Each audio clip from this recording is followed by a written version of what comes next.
Welcome everyone. Thank you, Chavela. Very good. And we'll try to keep on with what we saw last time. So what did we see last time? First question.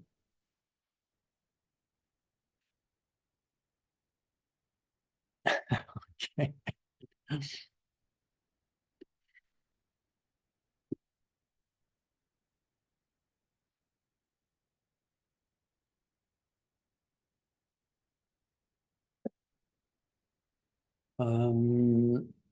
If you remember well,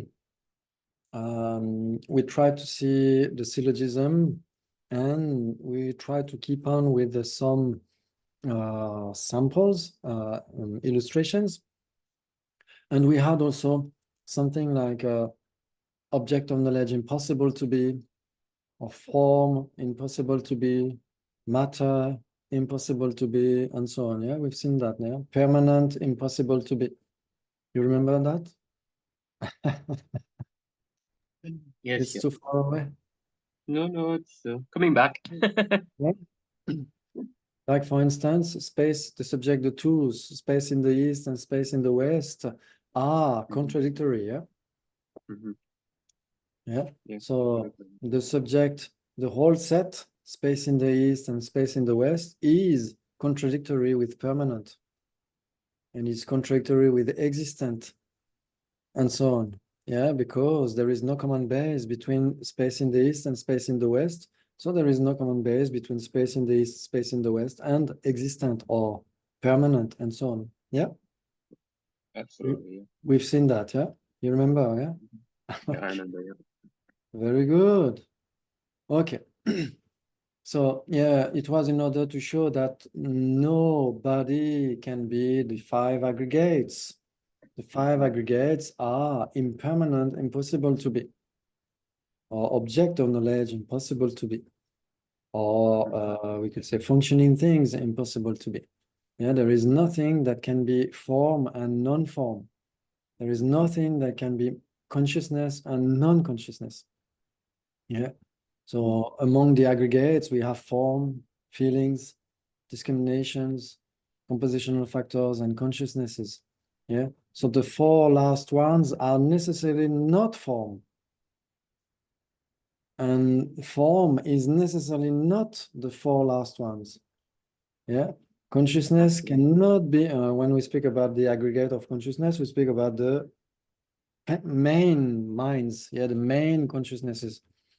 And no main mind can be the mental factor feeling. Yeah, no main mind can be form. Yeah. So some aggregates are contradictory. Yeah. So if the whole set of the aggregates is impossible to be, there is no person that can be the whole set of the aggregates. That's what we said. Yeah. You remember? Yeah, I remember that. Yeah, very good. Yeah. Chavila. Maybe it was in the previous lifetime. I think I skipped the last class. Ah, that's why. Okay, sorry. So it might be a bit puzzling for you. Okay. Yes. So just to show that some phenomena are impossible to be, yeah. Okay. Then after we saw the comparison between eternal and permanent. Yeah, it was a bit easier, no? Yeah. So, okay. So if I ask you how many points between permanent and eternal, oh, is it contradictory, equivalent, 3p, or 4p, or maybe 5p or 6p?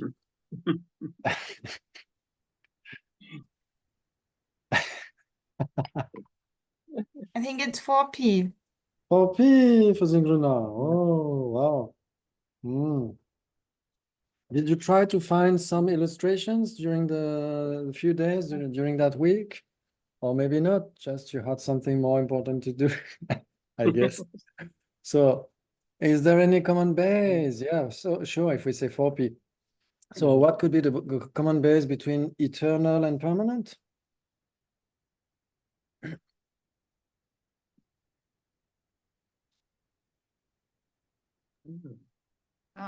So I think the common base that we discussed between permanent and eternal was selflessness of your mental continuum.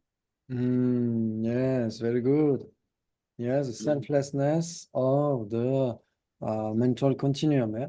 That selflessness is a mere absence, is a non-affirming negation, and is necessarily permanent. Yeah? Okay, very good. And it's eternal because it's there forever. Yeah. Okay. So can we find something which is eternal but not permanent?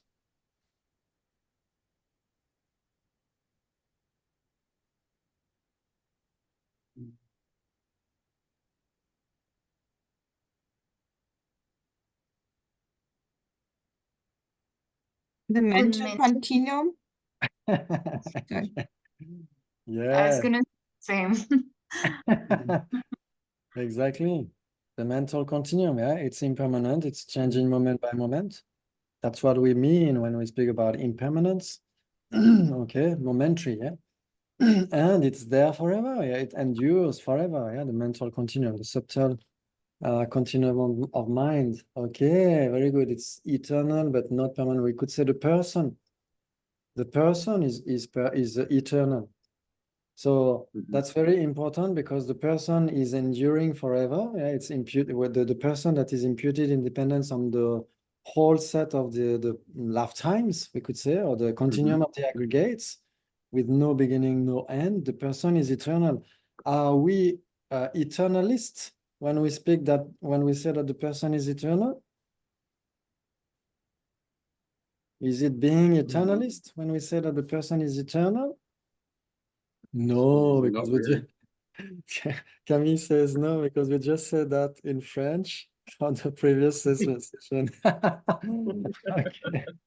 Yes, because if the person is eternal, we are not eternalist if we believe that the person is eternal, because it's just a fact. Yes, eternalist means when we think that the person would be permanent, not eternal. Yeah, so that's why it's better to speak about absolutism, as Gendandul says. Gendandul is very precise. Yeah, so he's using the word absolutism and not eternalism. Yeah, it's much better, absolutism, because yeah, some things are eternal, some phenomena are eternal, and if we believe that they are eternal, it's not a wrong view, it's not an extreme. Yeah, it's just a fact. So that's why when we say the two, when we speak about the two extremes, of course, in Tibetan, it's permanent. It's not eternal, it's permanent. Tarpa dans Cheba, Tarche. Yeah. So tarpa means permanent. It's not eternal. I think it might be a wrong translation that we had previously, but now thanks to Gendandul, we understand well what means that extreme, which is absolutism, not eternalism. Wow, fantastic.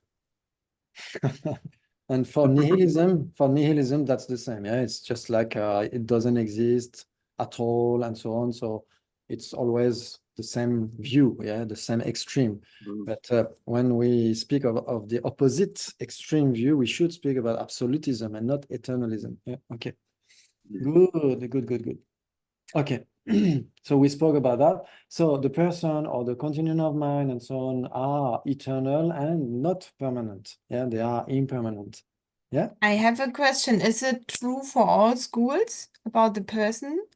Because, I mean, we have the feeling, of course, the person would die. Like, if my human existence dies, if I'm reborn as a cat, I would, I mean, I was thinking, I mean, I was thinking, yeah, I don't know, because sometimes the person is defined as any of the aggregates. So you could say it's eternal, it would continue in some way. But if it's like the collection of the aggregates, obviously they will change if I die and I get reborn.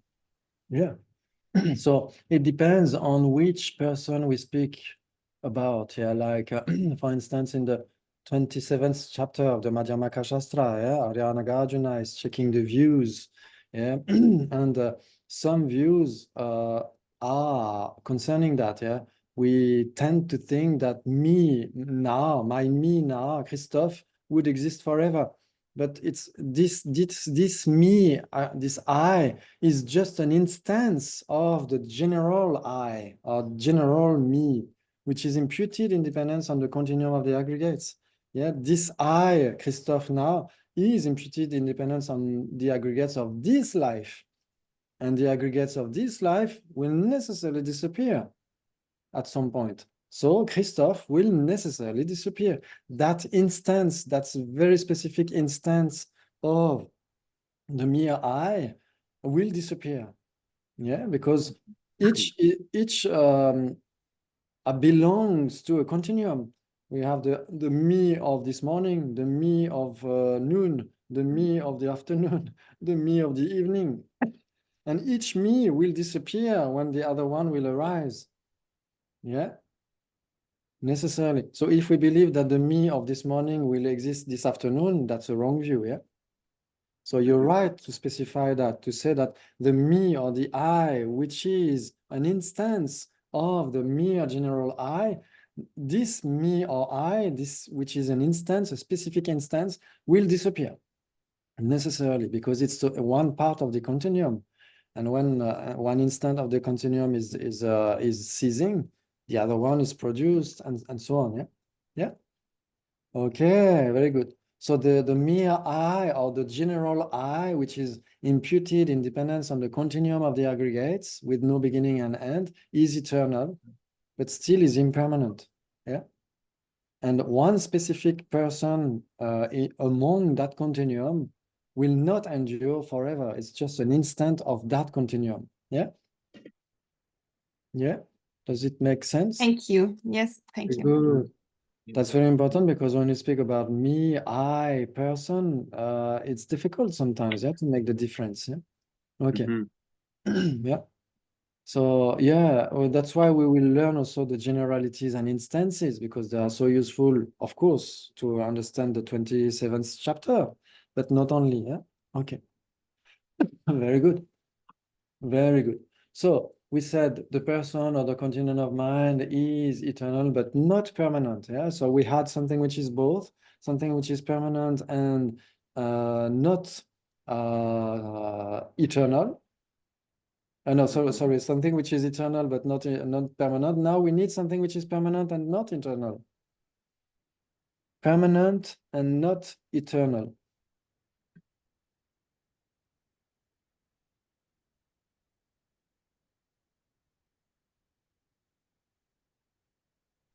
I think we said like the selflessness of the lightning, no? Yes, we found that last time exactly. Selflessness of the lightning in the sky. Yeah, it doesn't endure very long. Yeah, still it is permanent. As long as it exists, it has to be permanent. Yeah, yeah, very good. Okay, and then the last possibility would be something which is not permanent and not eternal.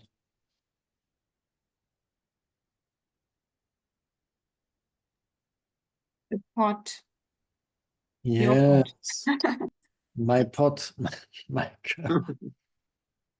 Exactly. It's not permanent because It's changing from moment to moment. okay, so if it's changing moment by moment, it's necessarily not permanent.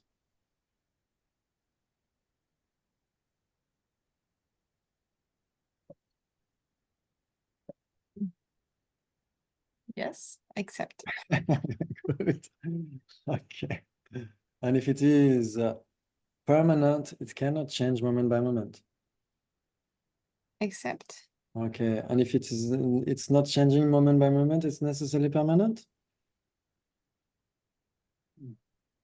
Ah. It can be non-existent also. Yes. Yeah. Exactly. So that's a good illustration. Yeah, pot. We could have thought about the unicorn, which is not eternal and it is not permanent. So that's a bit easy to think about non-existent. Yeah. But pot, it's much better. Yeah, to speak about an existent or phenomena, it's much better. Yeah, very good. So we have 4P between eternal and permanent. Yeah. Okay, very good. So I wanted to share, yeah.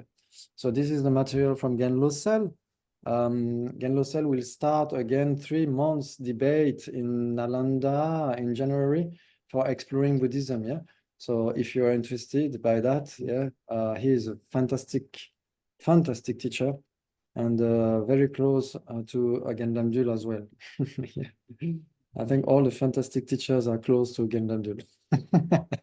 Okay, so now we have some of them we did before, like matter and consciousness. It's easy, yeah, between contradiction, equivalent, 3P and 4P. What do we have? Do we have between matter and consciousness? Easy.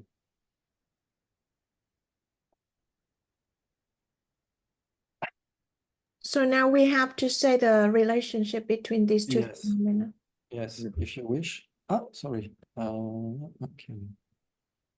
Yeah, matter and consciousness. Contradictory. Contradictory. Yeah. Where is it? Yeah, yes, matter and consciousness. Ah, contradictory. Oh, sorry.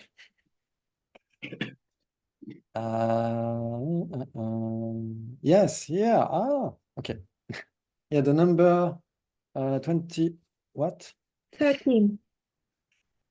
Yeah, 13, 13. thank you. Yeah, 13. okay.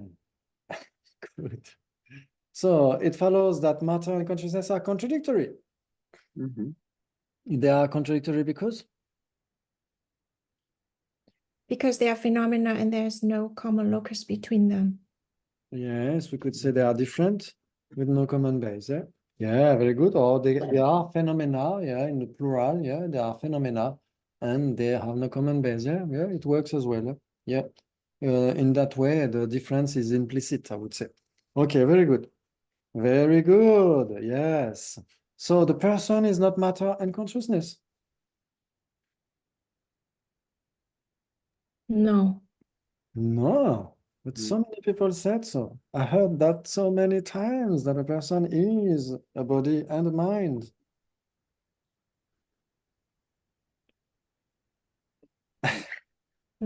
No, it's a non-associated compositional factor. Yes, exactly. Yeah, that's a point made by Venerable Geshe Drakpala in Paris.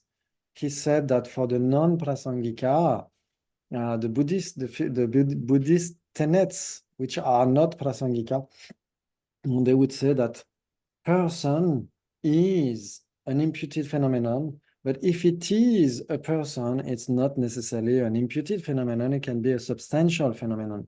So what does it mean? It means that when for the non-prasangika, they are looking for what is really the person, they have to find something. If they don't find anything, for them, it's the same to say the person doesn't exist. If we look for the person and we don't find it. Yeah, so they have to find something among the aggregates that would be the illustration of the person. Yeah, so they would think most likely that it's the consciousness, because the body will never go from one lifetime to another one. Yeah, do you agree? Or not? The body will not go from one lifetime to another one. The consciousness, yes.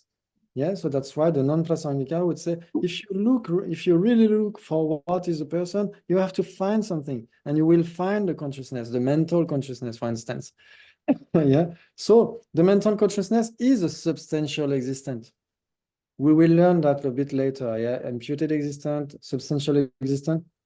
But the consciousness is a substantial existent because it doesn't need the appearance of something else in order to appear to a mind. Yeah, for someone who is clairvoyant, he will see your mind, yeah, and he doesn't need the appearance of something else in order to apprehend the mind. Yeah, he will apprehend it directly in one sense. Yeah, and explicitly and without the need of apprehending anything else. Yeah, okay. But for the person is not form and the person is not consciousness. So how can a person appear to a mind in dependence on the appearance of something else? That's what we mean when we say imputedly existent. An imputed existent needs to appear in dependence on the appearance of something else. Yeah, like the time. How do we know time? Yeah, I cannot see time because time is impermanent, but it's not form. Yeah, so my eye consciousness can only see form. And my ear consciousness and so on can only see forms. So time is not form. So how can we know time when we know a watch? And a watch is not time. So when we need to apprehend a phenomenon independent on something else, we need to apprehend time independence on the watch, then time is an imputed existence. And the watch is a substantial existence because you just need to see the watch and that's all. Do you follow me? Yeah.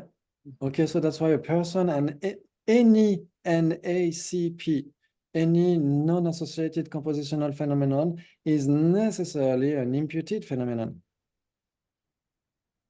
We could say imputedly existent. It's more closely to the Zeyu in Tibetan, yeah? Dravya Sat in Sanskrit. Dravya Sat, yes, substantially existent. Yeah. Okay, substantially existent means when it appears to a mind, it doesn't need the appearance on something else. Yeah. And imputed existent, in order to appear to a mind, it needs the appearance of something else. Yeah. Christophe, so you mean a person is a substantial existent? So it can be because if the Sootrantika, for instance, when they look for the person, they will find an illustration which is the consciousness. They would say, oh, look, that person is that consciousness. They will say, okay, a person can be a substantial existent, right? But person in general is necessarily an NACP. So it's an imputed existent. But if it is a person, it can be a substantial existent because if you look for the illustration of the person, you have to find consciousness, and consciousness is a substantial existent. Oh, okay. So take a person, it follows it is NACP, but then if it is a person, it is not necessarily NACP. Yes, exactly like impermanent. Yeah, impermanent is an NACP, but if it is impermanent, it's not necessarily an NACP. It can be form or consciousness. Yeah, thank you. Yeah, very good. Very good. Yeah, impermanent or functioning thing or able to perform function or swalakshana and so on, they are equivalent. Yeah, it means impermanent. Yeah, so impermanent itself is impermanent, but it's not form and it's not consciousness. So impermanent is an NACP. But if it is impermanent, it's not necessarily an NACP. It can be a table, a pot, and so on. Right? Ah, beautiful. So we had something similar to that, like for existent. Existent is permanent, but if it is existent, it's not necessarily permanent. Yeah. Okay, very good. Wow, wonderful. Okay, so that subject, imputed existent and substantial existent are crucial, is crucial because it can help us to understand the subtle selflessness of the non-prasangika, the subtle selflessness of the person for the non-prasangika. Yeah, what means empty of being self-sufficiently substantial existent? Something to crunch. Because many times we tend to attack the subtle of the object of negation of the prasangika, inherent existence. But we need first, as His Holiness says in Appearing and Empty, because we have the grasping at inherent existence, we have the grasping at the self-sufficient, substantial existent person. Yeah. But most of our afflictions are depending on that gross level of self-grasping. So we need to understand that in order to discard that and in order to realize the subtlest one and to discard the subtlest one. Yeah. So that's why in many cases, when we ask people what means self-sufficient substantial existence, it's difficult to have a clear answer. But if we study debate, then we know a little bit more clearly what means substantial existence. It means in order to appear, it doesn't need the appearance of something else. Yeah. But the person needs the appearance of something else because it's an NECP, yeah, in general. So it needs the appearance of the face or the appearance of the voice or anything else, which is not the person, in order to understand the person or in order for the person to appear, yeah, to the mind. Okay, so it was just a point. We will speak about that much later, yeah. Okay, very good, very good. Then fire and hot and burning, that's easy, yeah? Is it contradictory, equivalent, 3P, 4P?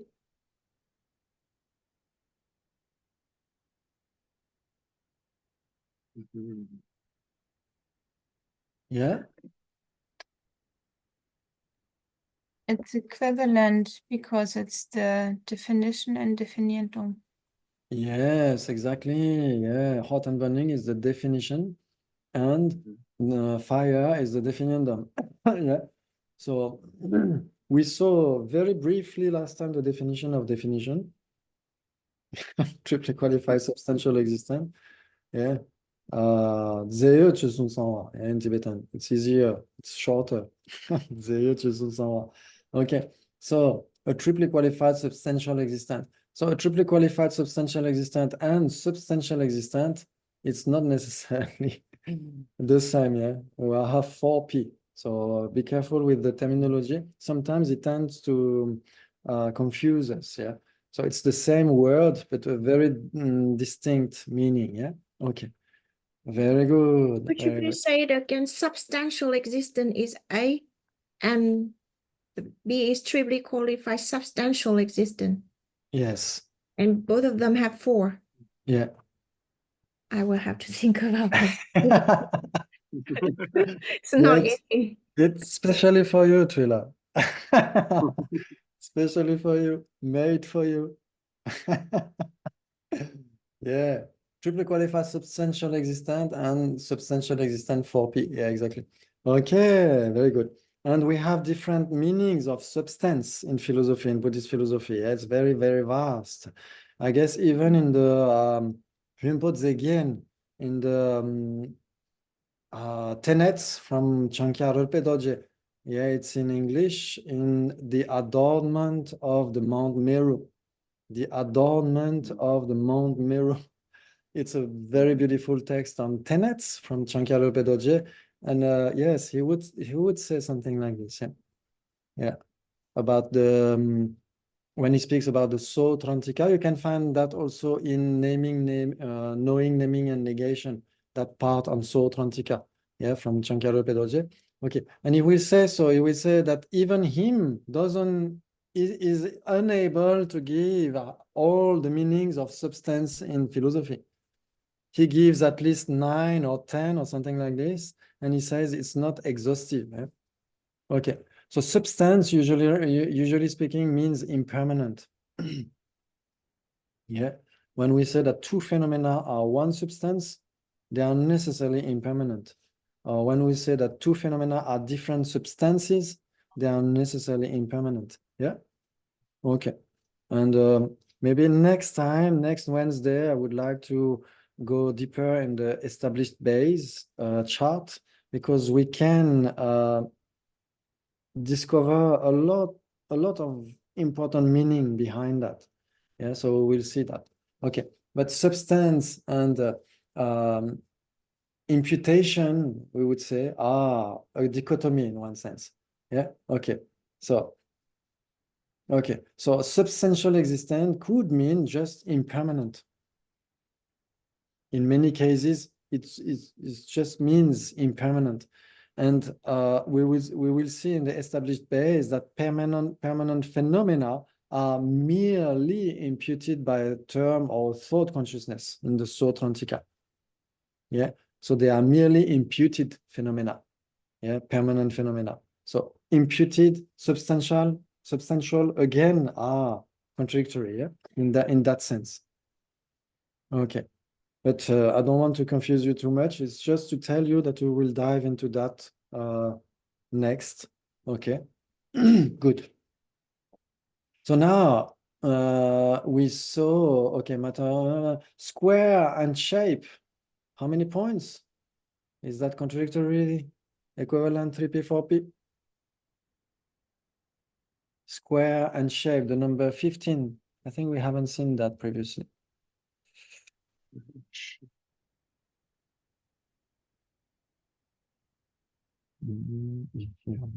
Square and shape. Going too fast. Yeah, no. Okay. Square, is that a shape? Yes. I think it's Okay. 3p, 3p. 3p. I'd say 3p too. Yes. Well done. Yeah. So opposite the perversion, would say the challenger. If it's a square, it's necessarily a shape. Yes, But if if it's a shape, it's not necessarily a square. yes. For instance, what can be a shape without being a square? A round shape. Yes, it follows that round shape is a shape. Except, It follows that round shape is not a square. except. It's not a square because A square has 4 corners. ah, okay, very good. Okay. Very nice. Yeah, 3p. Okay. Now, sound and object of hearing.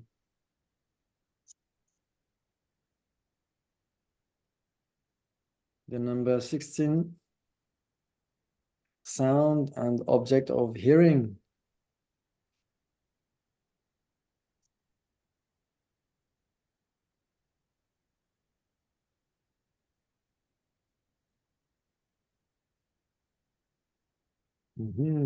It's equivalent Equivalent because sound is the object of hearing. okay. Yes. Okay, so we could say that existent and permanent are equivalent because existent is permanent.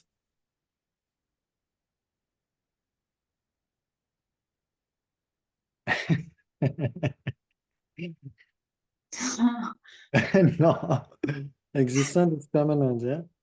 But it's not equivalent with permanent, yeah. Okay, so here, okay, sound is an object of hearing. So we could go a bit further and say that if it is an object of hearing, it's necessarily sound as well, yeah. Yes. Yeah, then we have the coextension in this case, yeah. If it is sound, it's necessarily object of hearing. And if it is Yes. object of hearing, it's necessarily sound. It is But necessary. if we have only one side, that could be dangerous. Yeah, Okay. yeah, there could be 3p. Yeah, good. Okay, so yes, they are equivalent. Yeah, they are equivalent because they are different and they share the 8 doors of pervasion. If it's A, it's B. If it's not A, it's not B. If it's B, it's A. If it's not B, it's not B. It's not A. If there is A, there is B, and so on and so on. Yeah. Okay. Very good. Very good. Okay. Sound and object of hearing. Yeah, because here we could say that Nashegi Sunja would be the definition here of sound. Yeah. Yeah. Object of hearing would be the definition of sound. Okay. Very good. Now, existent and that which is observed by valid cognition, or we could say just observed by valid cognition. Existent and observed by valid cognition. It's equivalent because observed by valid cognition is the definition of existent. Yes, observed by valid cognition is the definition of existent. Yeah. So if one is the definition of the other, they are necessarily equivalent. Except. Yes, but if they are equivalent, they are not necessarily one definition and the other it's defining them. Except. Okay, very good. For instance, what is equivalent but is not has not relationship of definition and definiendum? Impermanent and functional thing. Yeah, very good. Impermanent and functioning thing. Yeah, they are equivalent. If it's impermanent, it's a functioning thing. If it's a functioning thing, it's impermanent. But they are not definiendum and definition of each other. They are both definiendums. Yeah? Ooh. Wow, wonderful. So the perversion goes like this. If there are a definition and its definiendum, they are necessarily equivalent, but if they are equivalent, they are not necessarily a definition and its definiendum. Yeah, very good.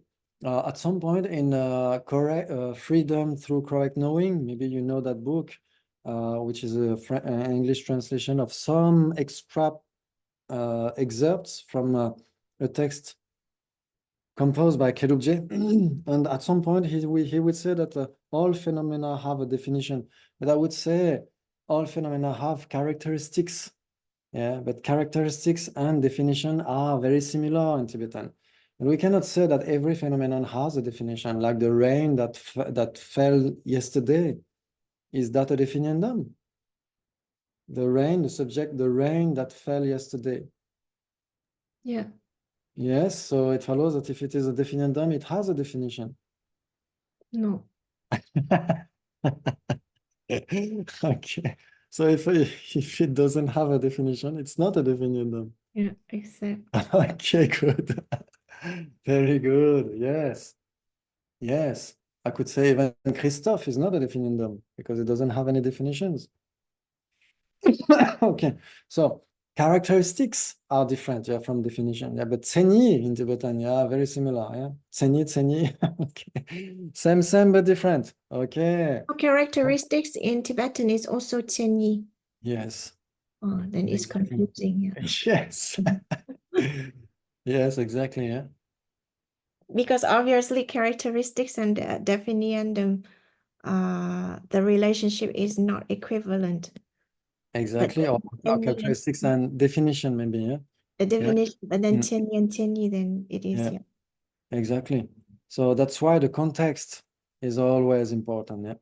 Like a substantial existent. Yeah. You read substantial existent, does it mean just impermanent, or does it mean it appears without the need of the appearance of something else? And so on and so on. Yeah. So that's very important to be careful with that. There is a story like this in one book from His Holiness about Dzogchen. When he says that there is in a village, in a Tibetan village, there is a young guy who's not really smart, but he wants to marry the neighbor, the daughter of the neighbors.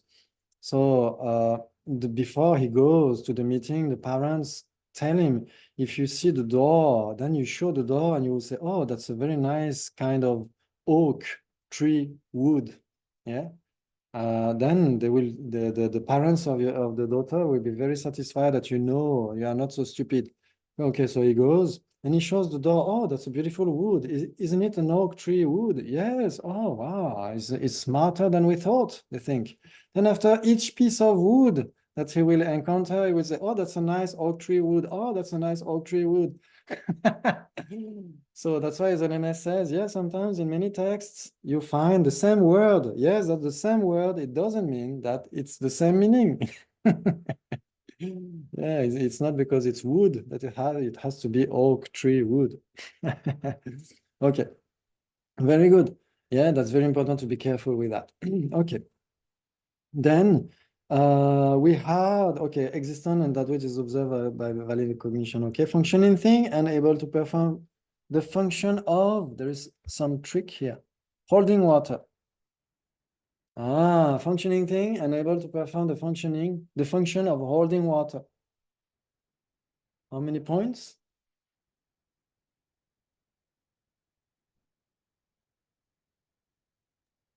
Three points. 3 points. Yes, Chavila seems okay with that. Trila as well, no? Yes, and here as well. Camille and Camille. Yes, Sam. Yeah, Camille and Camille, same name, but different persons.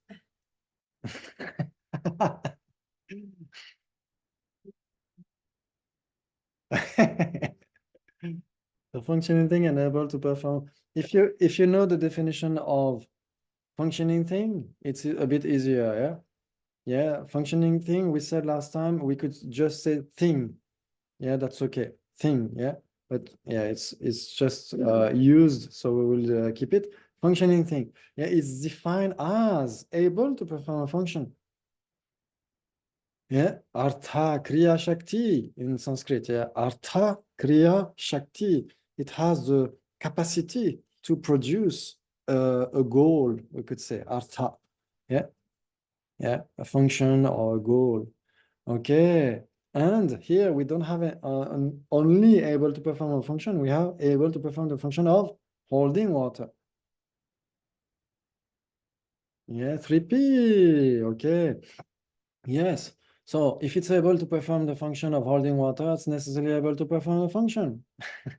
So it's necessarily a functioning thing. But if it is a functioning thing, it's not necessarily able to perform the function of holding water. Yeah. For instance,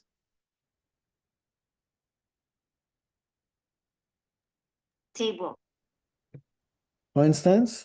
Table. Table. Yes, table is not holding water. Okay. Yes. Okay, we could say as well, yeah, like spoon. Oh, spoon could hold water. Okay. Like, okay, a functioning thing like I can hold water also. Yeah, I'm holding water, so I'm a pot. And I'm flat based as well, I must confess, and round bellied as okay. So I could be a pot. Okay, but I'm not. So that's why we can play with the definitions as well sometimes. Eh? Yes, good. Okay, so the perversion goes like this. If it's able to perform the function of holding water, it's necessarily a functioning thing. But if it is a functioning thing, it's not necessarily able to perform the function of holding water. Very good. Yeah, it's too easy for you. So now color and primary color.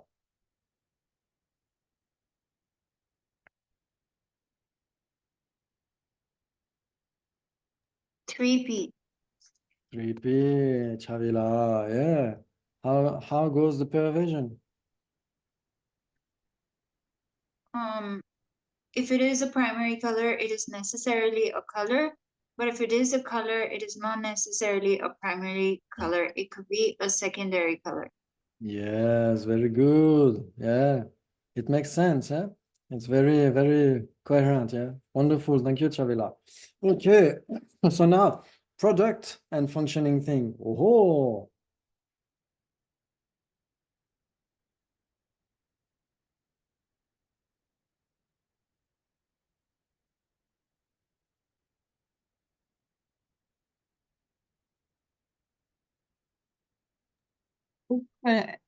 Equivalent.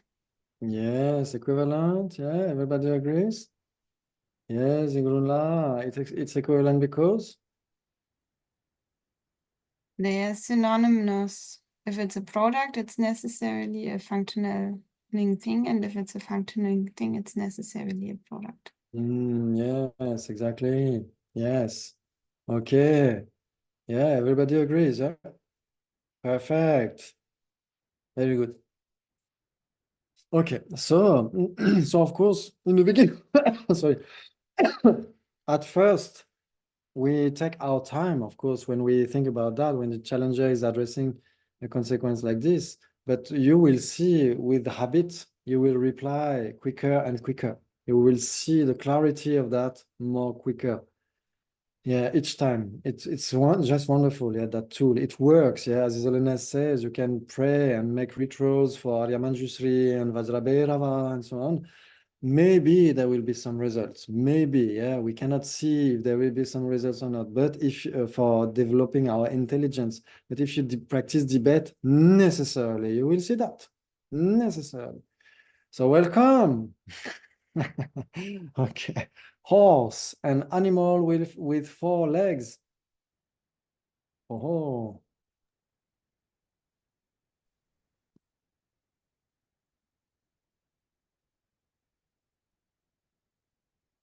Christophe, I think Palavila has a question. oh, sorry, I didn't see all the cams. Sorry, Yeah. I will put.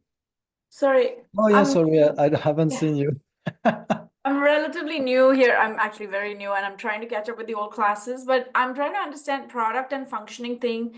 Was product defined as a functioning thing earlier, because a product could be a non-functioning product. Ah, okay. So for the if we put aside the Vaibhashika, one specific tenet in Buddhist philosophy, all the others, yeah, with no exception, will accept that if it is a product, it has to be a functioning thing, and if it is a functioning thing, it has to be a product. They are equivalent, yeah. Like product is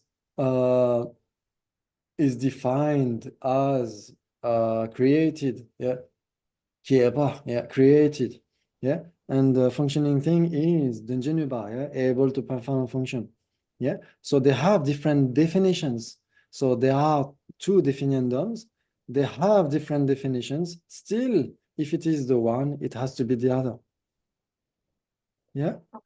So there is nothing in the world that is a product that could not be a functioning thing. Exactly. Okay. Very good.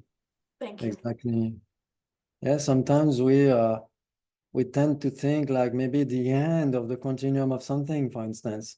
Yeah, for instance, in the continuum of someone who is meditating on emptiness, yeah, and at some point it will have no ignorance at all, and even the seeds of ignorance, of self-grasping ignorance will cease.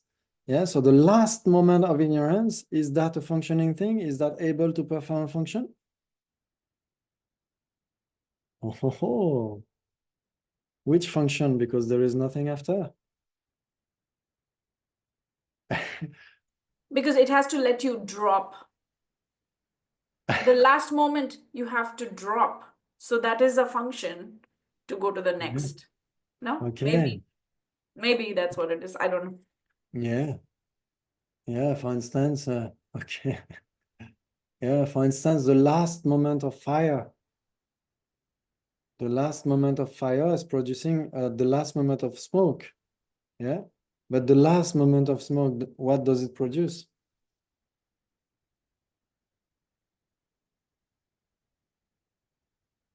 The beginning of the next moment. Yeah. Yes, I would say so. So we could say that there is something interesting in one book, I guess, about omniscience. Yeah. Okay. So something interesting like this is like we could say like even the very last moment of ignorance, yeah, there is no ignorance after. So that's the last moment in the continuum of an Arya or an Arhat. We could say this very last moment is necessarily producing something because it's observed by the valid cognition of an omniscient mind. So it produces that omniscient mind in one sense. It's the cause of that omniscient mind. Yeah. So it has to produce something anyway. Yeah. Even if it's the very last moment, yeah, of a continuum. Yeah. Okay. Very good. Very good. Yeah. So horse and is that okay for that point for product and yeah, very good. Okay. So horse and animal with 4 legs. Vicious. This material comes from Venerable Losel. He is so clever. Sometimes a bit vicious. No, I'm joking. I thought first 3P, but then I thought there could be a horse with 3 legs. Haha. Yeah, we have a problem. Yeah. So usually speaking, if horse has a definition, I guess that 4 legs would be included in the definition. But yes, a definition is just a general way to describe the phenomenon. In one sense, for the Buddhist philosophy, it's the phenomenon itself. Yeah, it's not a sentence written in the dictionary. Yeah, the definition, contrary to what we can see in the West, for instance, when we speak about a definition, it's something a sentence written in a book. But for the Buddhist philosophy, the definition is the real phenomenon itself, is the whole set of characteristics. That's why tseni is the same word. Yeah. Not necessarily the whole set, but the set of the main characteristics. If we need to include the whole set of the characteristics, we would need a sentence which is endless in one sense. Because we would have to give the number of the cells or the number of the atoms and so on. So imagine the list of the characteristics that we should include. Wow. Okay, but something easy to select horse. We can just say non-horse, the opposite of not being a horse. So we exclude easily all the characteristics that are not included in the definition. Because we exclude, okay, okay, drop it, forget my point. Sorry, the more I see the eyes, the more I say, okay, I should shut up. Okay, I shut up. Okay, horse and animal with four legs. Yeah, usually speaking, when we speak about the definition of horse, we should include the four legs, but there are some horses without having four legs. Yeah, okay. So there is a specific point here. If we say that horse and animal with four legs are equivalent, sorry, 3P, that would mean that if it's a horse, it's necessarily an animal with four legs. So we have a problem. Yeah. So in this case, I would tend to go towards the 4P as well, no? Yeah. A three-legged horse is a horse, but not an animal with four legs. Yeah. And as you know, there are so many animals with four legs that are not horses. Yeah, it's very good. So 4P. Yeah, we have something which is both a white horse. A white horse is a horse and is an animal with four legs. A four-legged white horse is, is an animal with four legs, and it's a horse. Yeah. Okay, we have horse, which is not an animal with four legs. We have animal with four legs without having a horse, and we have not A, not B. Yeah, it's easy. So 4P, yeah, is that clear for everyone? Yeah. Okay, very good. That's fantastic. Yes. Okay. So I will try to use the syllogisms as well, yeah, because otherwise we will forget them. And next time, that will be a bit difficult, yeah? Okay, so try to make the distinctions first between a two-part consequence and a three-part consequence. That's how you know what you got to reply. Yeah, for a two-part consequence, what can you reply? Except or why? Exactly. So I say, if for instance, I say, it follows that fire exists, that the subject fire exists. Is that a two-part consequence? Yeah, so accept, yeah. Okay. Okay, if I say it follows that fire exists because tables exist, it's a three-part consequence because I give a reason. And in that case, we have more choices, yeah? We have more types of answers, which are? Except the reason Yeah, not established, no privation, yeah, and I think opposite to the yes, Chavila says yes, yeah. The perversion is opposite. privation is opposite. Yeah, Gelkya. Okay, very good. Yeah. So if I say it follows that the subject fire exists because table exists, is the reason established? Yeah, table exists, no?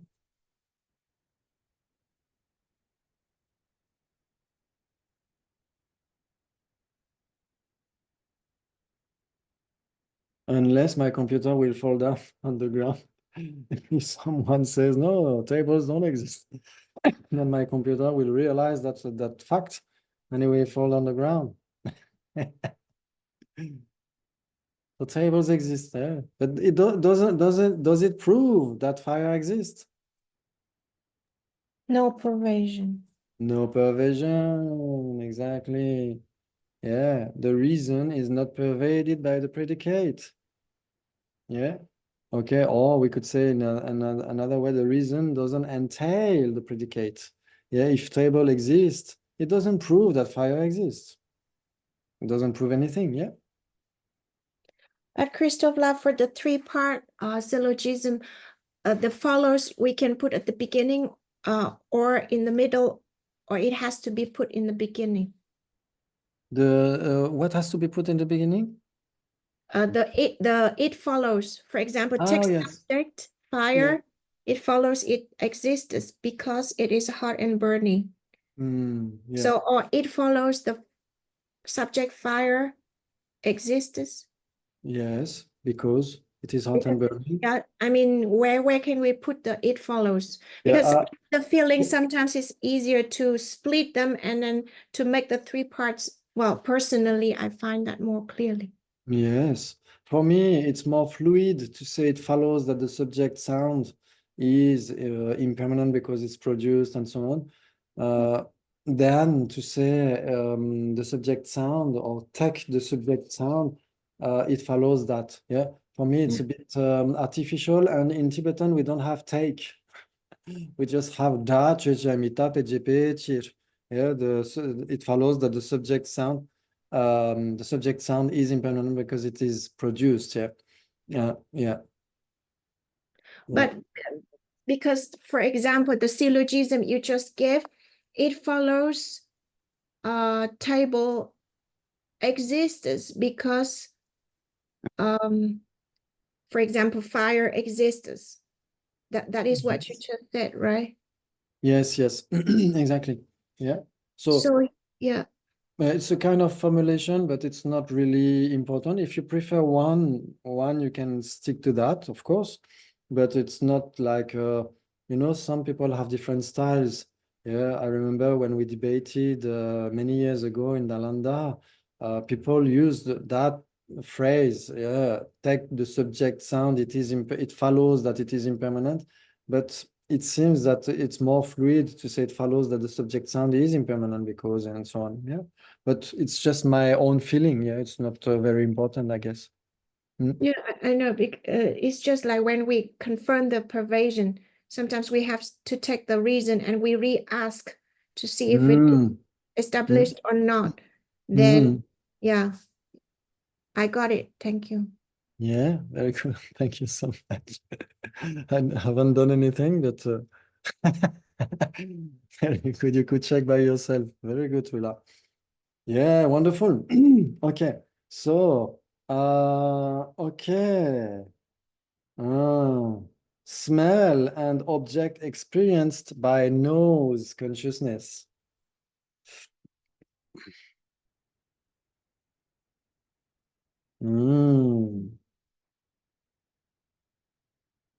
So I would say it follows that you know the definition between the difference between smell and object experienced by nose consciousness. Yeah, it's a two-part consequence. So I accept. Okay. And now I say it follows that you know the difference between smell and object experienced by nose consciousness because you study debates.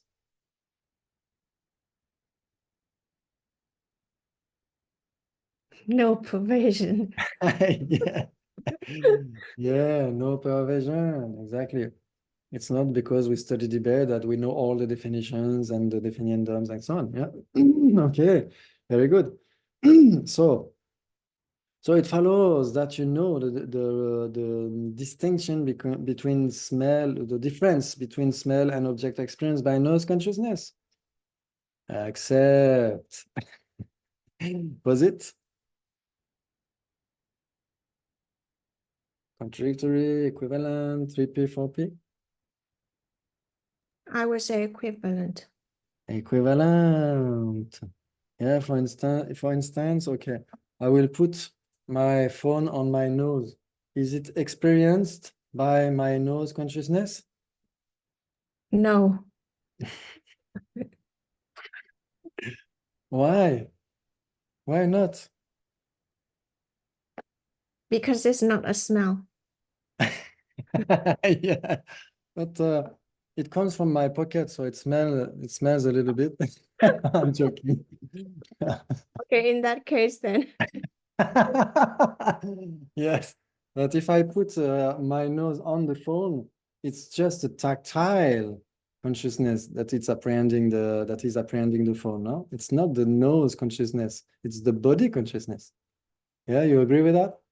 Okay. But that So we is tricky because that's true. If you put your phone, for example, in a kind of box full of rose petals, then maybe it could be also the opposite. Yeah, No. yeah, I should put more rose petals in my pockets. Yes, exactly. We could say that the phone smells. So in that case, yeah, you can feel the smell of the phone. Yeah, that's possible. Yeah. Or if it's very new, brand new, yeah, you can smell the plastic, yeah, the odor of the plastic and so on. Yeah, the smell of the plastic. Yes, it can happen. But when we put the phone on the nose, yeah, there is a contact. Yeah, but who is experiencing that? Not the nose consciousness. Yeah, the tactile consciousness, the body consciousness. So exactly as Aryadeva says in the Chatu Shataka, he says Jishindu. Exactly as the tactile power is pervading the whole body. Yeah, so ignorance is pervading the whole afflictions and so on. So it means that the tactile consciousness is pervading all the other sensory consciousnesses, or the other sensory powers. Yeah, the sensory powers, eye power, ear power, and so on. They are pervaded by the tactile power. Like, yeah, we can feel when we have something in the eye, we feel that, we feel pain and so on, yeah? That's the tactile consciousness, which is pervading in one sense, the visual, or the eye power, the eye sensory power, yeah? Same in the ears, when a noise is very strong and so on, we feel pain, yeah? Okay. And it can be a tactile consciousness in this case because it's too much for the how do you say, the small organ in the ear and so on. Yeah. Okay. Yeah. Does it work? Yeah. Okay. Very good. Very good. Okay. Then okay. So yes, smell and object experienced by nose consciousness are equivalent. Okay. So this one is more vicious. Yeah. Fire exists. Smoke exists. Contradictory, equivalent, 3P, 4P. The number 23. Already, I don't understand the question. Fire exists. Existent fire or just Yeah, we can say that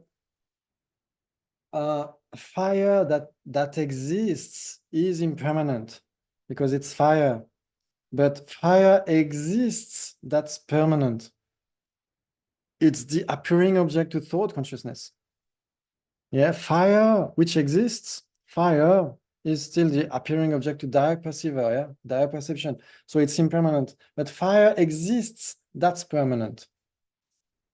Because exists is permanent. And as you know, like with the organic rice and the non-organic rice, you put some non-organic rice in the organic rice is not organic anymore. Yeah, so that's the same here. Permanent phenomena are contaminating the whole set in one sense. Yeah, so because exists is the appearing object to thought consciousness, fire exists is permanent as well, is also the appearing object to thought consciousness. Yeah, so that's a permanent phenomenon, and smoke exists is a permanent phenomenon. It's another one. And between those two permanent phenomena, is there any contradiction, equivalent, 3P, 4P? Contradictory. Yeah, exactly. Yes, exactly. Contradictory because?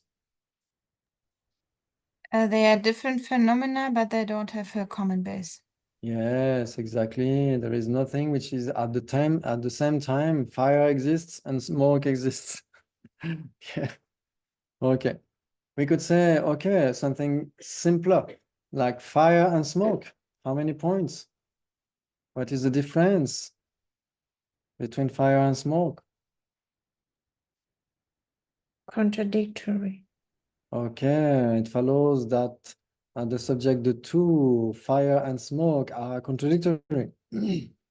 Except Okay, they are contradictory because? because they are different phenomena and there's no common base between them. So if they are different and with no common base, they are necessarily contradictory. Except. Yes, very good. Still, Sorry, yeah, please. can I ask, because fundamentally I'm lost here. For smoke to exist, there has to be fire. Mm, But how are they contradictory? Because that's the common base. Fire has to exist for smoke. So, Or is it because it follows? Smoke Mm. follows fire. Smoke follows fire. Yeah? So when we speak about the common base, what does it mean? They have to exist at the same time. It's not very far from that, but it's not exactly that.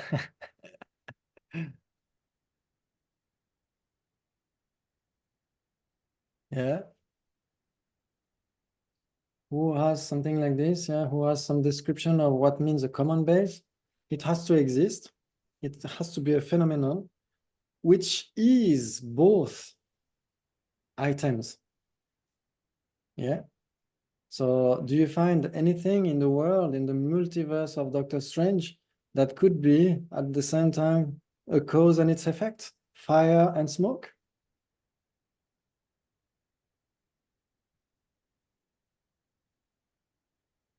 Yes, you can find something like this. No. Yeah, Mm, the cause has to be preceding the effect. yes, Okay, exactly. but why is it contradictory? Yeah, because you have nothing which is fire and smoke, or which is a cause and its effect. Yeah. But the previous one, smell, is experienced by nose consciousness. There has to be a smell for nose consciousness to exist. Why didn't that become? Okay. So if we have said, yeah, the formulation is very important. If we had said smell on one side and nose consciousness on the other, yeah, they are necessarily contradictory because one is the cause of the other. Yeah, but if we say smell and object experienced by nose consciousness, they are equivalent because we speak about the object of that nose consciousness, not the nose consciousness. Yeah. Yeah. Yes, got it. Okay. Wow. Thank Very you. good. Very good. Yeah. So a cause and its effect are necessarily contradictory, but in general, cause and effect are not contradictory. They are equivalent. Cause and effect in general. If it's a cause, it's an effect. If it's an effect, it's a cause. Yeah, we've seen that before. If it's a functioning thing, it's able to perform function, it's a product, and so on and so on. Yeah. Okay. So cause and effect are equivalent, but a cause and its effect are necessarily contradictory. Wow, that's beautiful philosophy to get crazy. Yeah, to be more precise. It's so nice, really. So nice. Wow. Okay. Okay. So that's a good question asked to Lama Tsongkhapa, yeah, in the Gompa Rapsel, I guess. We can find that text in Tsongkhapa's final exposition of wisdom from Jeffrey Hopkins. You can find some nice things in that, like some people would say, okay, like for instance, in order to understand emptiness, not only emptiness, but of course that's so important. In order to understand emptiness, we have inferential valid cognition. Yeah, we use our concepts. So we have a thought consciousness realizing emptiness, yeah? Okay, in the best cases, of course, yeah? Then that conceptual realization will engender or produce a yogic direct perception, which is necessarily not conceptual. Yeah, so some people would ask, okay, but how can you have a yogic direct perception which is not conceptual, which is the effect of a thought consciousness, which is necessarily not a yogic direct perceiver? And Lama Tsongkhapa would say, but yeah, if we follow the how do you say, the line of reasoning of the opponent, then no ordinary being could become a Buddha, because ordinary being and Buddha are necessarily contradictory. Or even sentient being and Buddha are contradictory. Yes, sentient being means a being which has an obscured mind.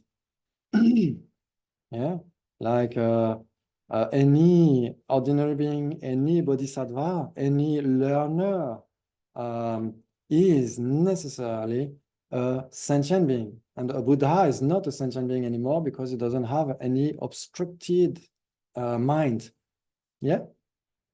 Okay, so sentient being and Buddha are contradictory. So Lama Tsongkhapa says it would follow that no sentient being could become a Buddha because they are contradictory. If we follow your line of reasoning that the thought consciousness cannot produce a yogic direct perception because they are contradictory, yeah, necessarily a cause and its effect are contradictory.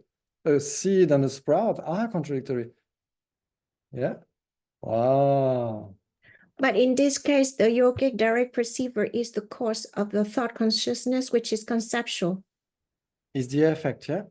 Yeah. So the thought conceptual, the thought consciousness here is the conceptual, is the cause, right? And then the yogic direct perceiver is the effect. Yes. And the yogic direct perceiver is actually, which is we can say more advanced, is the cause of something is less advanced. Is the effect, you mean? Yeah. Of something which is less advanced. Yeah. Yes, but we could say that yes, like for instance, the wisdom, a reason by learning, yeah, a reason through learning is grosser than the wisdom from contemplation, and which one is this one is even is also grosser than the wisdom, a reason from meditation. Yeah, so it's normal, yeah. Like a seed is grosser in one sense, is inferior in one sense than a sequoia. Yeah, sequoia is a very huge tree and so on. So yes, it's much more complex and so on than the seed in one sense. Yeah, so yeah, even if they have discordant qualities, they have to, in one sense, they need discordant qualities. Yeah, if they hadn't any discordant qualities, we would be Samkhya in the non-Buddhist tenets. Yeah, when they accept that the cause and its effect can coexist in one sense. Yeah, or the effect exists in the cause. Yeah, but we will not accept that. Yeah, generally speaking, in Buddhist philosophy. Yeah, so the cause and its effect need some discordant characteristics, but not totally discordant. Like otherwise it would be chaos. Yeah, any cause would produce any effect, which is not the case. Yeah, so we need a kind of constancy in one sense in the nature of the cause and in the nature of the effect. The substantial cause will transform in order to give the substantial effect. Yeah, that's the definition of the substantial cause. Yeah. Yeah, so it has to produce its substantial effect in its very substantial continuum. That's what we mean. Yeah, so the substantial continuum of a thought consciousness and the substantial continuum of a yogic direct perceiver, they are consciousnesses. Anyway, so they are not totally discordant. One is not a table and the other the consciousness. They are both consciousnesses. So it works. Yeah. And the sentient being and the Buddha are both persons. You mean the same entity? So they are not the same entity, but the same substantial Substance. continuum. Mm. Yeah, because we cannot accept that a cause and its effect are the same entity. They are necessarily different entities, different substances, because they necessarily appear separately. Yeah. Yeah, Yeah. because one appears before the other. Yeah. Yeah. There is the order. Yes, exactly. Yeah, yeah, yeah. Palavila. Yeah. Christopher, so, but if it is if we're talking about specific cause and effect, do they necessarily have to be contradictory? Yes. When we speak about a specific cause and its effect, yeah? Yes, Yes. necessarily. Yeah, because the cause has to exist before the effect, and the effect has to exist after the cause. So there is no common base between something that comes before and something that comes after. Yeah. There is no common base between a cause and its effect. Yeah.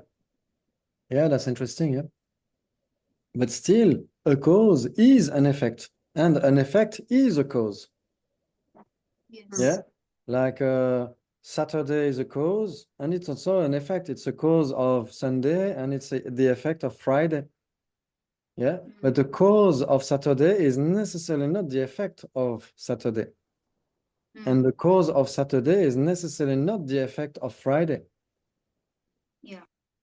Yeah, good. Yeah, so on that point, I want to understand then what is the continuum on for Saturday? Is Saturday, so I was thinking about mother and daughter. So I am a daughter to my mother. Mm. I am a mother to my daughter. Yeah, So, but I am the same. So I would say I am a cause and effect equivalent for being mother-daughter. okay. I am it, and am I the continuum? Because in me and as a continuum, I'm both the cause and the effect. Yes, yeah, that's sure. So because any impermanent phenomenon is necessarily a cause and an effect. Oh, Yeah. but that's impermanent phenomena. Okay. I Yeah. am impermanent phenomena as cause and an effect. Yeah. But my cause, if its effect, when you say cause and its effect is necessarily contradictory because I am not my daughter. Exactly.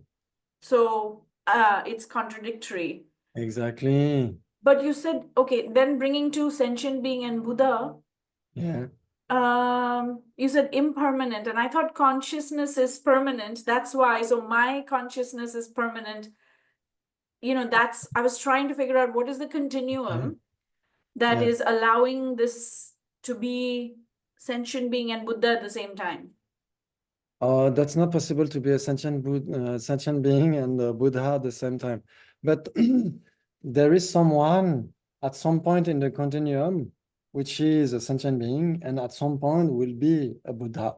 But it cannot be at the same time or all together a Buddha and a non-Buddha. It's not possible. Yeah. Because Buddha and non-Buddha are mutually contradictory. So we cannot be a Buddha and not Buddha. Yeah, we cannot be like permanent and not permanent, or impermanent and not impermanent, or a table and a non-table. It's not possible. Yeah, yeah. But So is continuum permanent or impermanent? alors, if we speak about the continuum of time, the continuum of the person, and so on, continuum of consciousness, it's impermanent. Okay. But we have to be careful at some point. Sometimes in some traditions, we tend to say that the continuum of mind is uncompounded, like in the Nyingma tradition. Yeah, in the Dzogchen tradition, we can say that the continuum of mind is uncompounded. But what does he mean? His Holiness will explain that. He would say that what they mean by uncompounded doesn't mean permanent. It means that there is no first moment of the continuum of mind. That's what they mean. It doesn't mean that mind is uncompounded, it's permanent. It's still impermanent, but the continuum itself has no very first moment. That's why it's uncompounded in that very sense. Yeah, that's very useful, yeah, to understand that. Because the continuum is impermanent, it's changing moment by moment. Each time it is changing. So the continuum is impermanent. Yeah. Yeah. Yeah, thank you. Okay. Very good. Why you said that the continuum is eternal? Yes, it is eternal and impermanent because we saw previously 4p between permanent and eternal. Yeah. And that's the same if we compare impermanent and eternal, we have 4p as well. Yeah. Very good. Wow. Wow, wow, wow. Very useful. Okay. Then if you have 10 minutes, is okay? You have 10 minutes? Yeah? Okay. I will not go too long for today because there is some heavy information. Okay. Then, okay, bicycle and bicycle wheel. I guess it follows that you know the difference between bicycle and bicycle wheel. Except Accept. Yeah, opposite. contradictory. Contradictory. Who agrees? Who doesn't agree? Yes, Chavila agrees with Twila. Yes, Palavila seems so. Zingrunla is checking on Google, Wikipedia.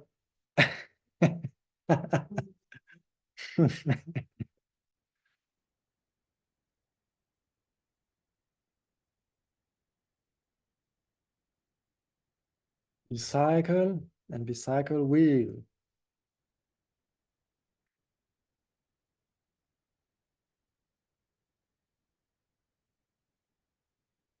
Yeah, contradictory, yeah? I would say so. But still we have a difficulty here because the bicycle wheel is a part and bicycle is the whole and they are one entity. Do you remember the meaning of one entity? Yeah. What does it mean? When they appear, if they appear to the direct mind, appear as one.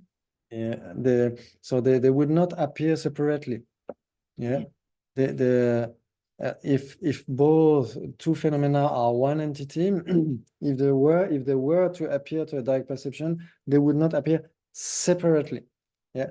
I will send you maybe I don't have the English also.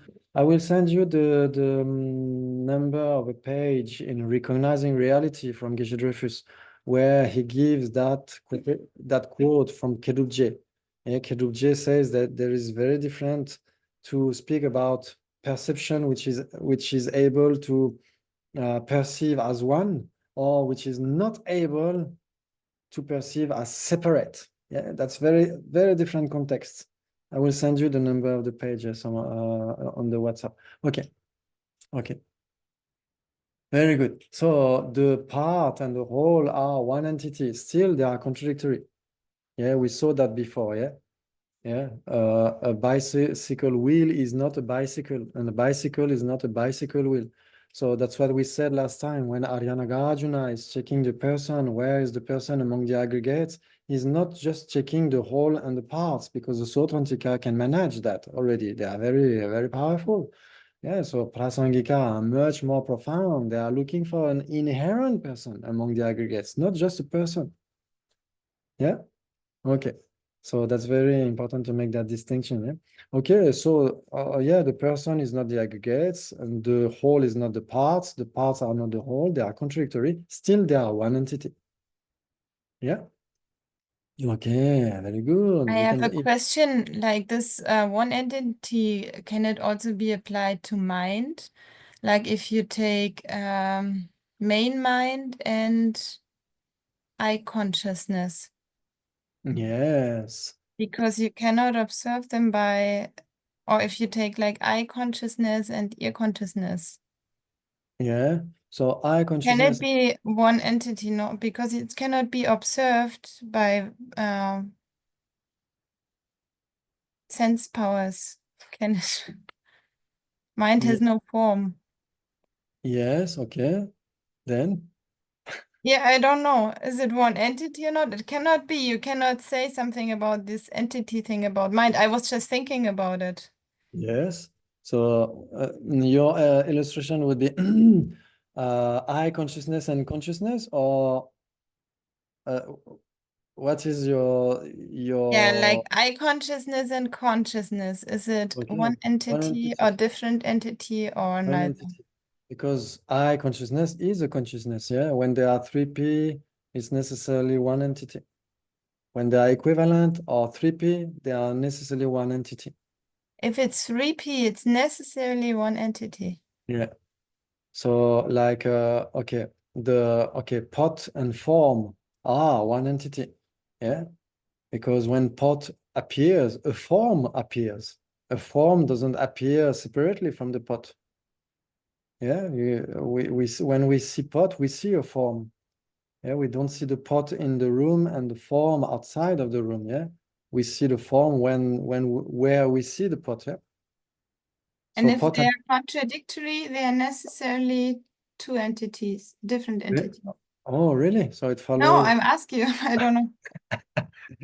Okay, I was ready to. It follows that the person and the aggregates or the person are two different entities because they are contradictory. Ah, Okay, and the moment of my consciousness right now and the moment of my consciousness before. Just they one are moment before. contradictory and different entities But different. because they appear separately. One appear before, the other appears after. Okay, thank you. Yeah, very good. Yeah. But like the bicycle wheel, contradictory, but one entity. Yes, it's the same. Yeah. Remember this, yes. Yes, it's the same like the person and the aggregates. Yeah. Or it's the same with the table and the leg of the table and so on. So they are contradictory, but still are one entity. Yeah, very good. Wow, you're very, very, very clever. That's wonderful. So next time we try to debate about that. I will have some slides. The definition, the difference between contradiction and different entities. Yeah, we will dive into that. Different and different entities, different and contradictory. Those are easy. And contradictory and different entities. It's a bit more crunchy. Yeah, so we will see that next time, next Wednesday. Sorry for the moving of the schedule. Yeah, it's just like we try to adapt. And next time we will meet again on Wednesdays, I guess. And then we will debate about that. Yeah, we will debate about that, and we will finish also that, and try to to be a little bit more confident with the syllogism as well, with the replies that we have to give for three-part consequence. Yeah, that's the more or less the plan. And I would like to go also a little bit more in the established basis because that's so important.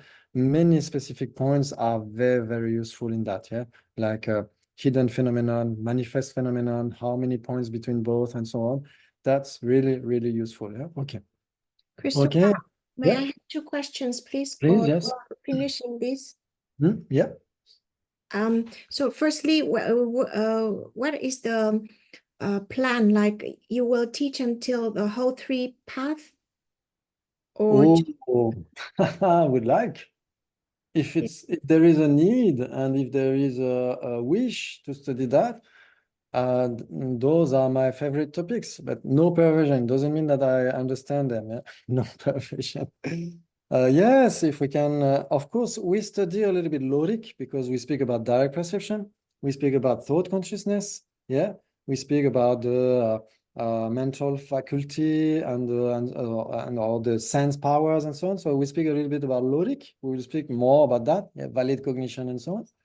And when we study syllogism, we study tariq as well, yeah, the logic, but in a very loose sense. And yeah, we are not diving into the heavy debates that we can encounter in the property of the subject or perversion, counter-perversion, and so on. But why not if we have time and if you want to make it like a long-term kind of just class. It's not teachings and so on. It's just like we discuss together. Yeah, I'm not a teacher. I'm just a facilitator in one sense. Yeah. So if we can do that on the long term, and if there is a wish and a need for that, I'm very, very honored and pleased to do so. Yeah, of course. Yeah, okay, thank you. Thank you. Yes. And my second question is that can I go with the relationship, please? Because Yes. so I become the challenger. Oh yes, please. Yeah. Yeah. It follows that you can posit the relationship between A, blue and B pot. Accept. Posit it. Contradictory.